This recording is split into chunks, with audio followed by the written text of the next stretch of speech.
Buongiorno Milano dalla sala operativa ATM dove vengono controllate le metropolitane in particolare. Sono le 9, abbiamo fatto il punto dopo prima fase critica, quindi in particolare dalle 7 alle 8, ma diciamo dalle 7 alle 9, e la situazione stamattina è stata ampiamente sotto controllo, il che ci porterà ad anche maggiore attenzione nei prossimi giorni.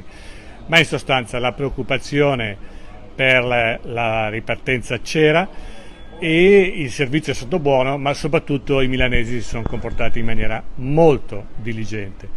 Abbiamo bloccato i tornelli della metropolitana in poche occasioni, soprattutto in concomitanza con l'arrivo di treni regionali, e quindi per capirci per esempio a Sesto, a Porta Genova, a Affori, le tre Nord quindi, ma direi ampiamente positivo. Anche in superficie abbiamo fatto, lasciatemi dire, una decina di salti di fermata perché c'era già troppa gente a bordo ed è stato fatto, credo, un blocco di una vettura perché c'era una persona senza mascherina. Per cui io comincio a ringraziare i milanesi perché oggettivamente è stata una grandissima collaborazione. Credo che sia importante prepararsi al mezzo pubblico e quindi uscire di casa magari un attimino prima, cosa che è stato fatto, oltre a usare altri mezzi di trasporto, è chiaro. Però bravi milanesi, e oggi permettetemi di dire bravi agli uomini e alle donne che stanno lavorando con me, perché in questa fase si stanno dedicando più che mai, perché anche noi stiamo imparando.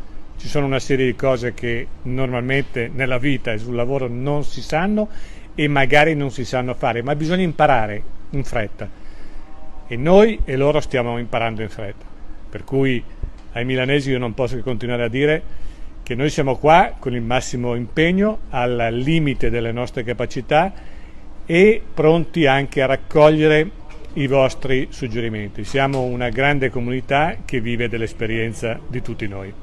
In sintesi quindi siamo partiti bene, anche se i numeri cresceranno nei prossimi giorni e poi cresceranno significativamente a partire dal 18, quando riapriranno una parte importante delle attività commerciali.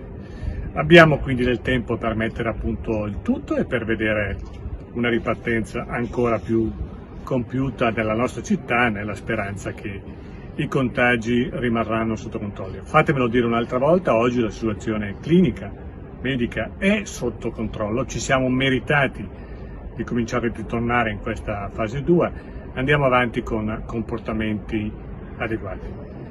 Una piccola informazione per chiudere per i runner, perché ieri sera Regione Lombardia ha precisato che i runner possono correre senza mascherina.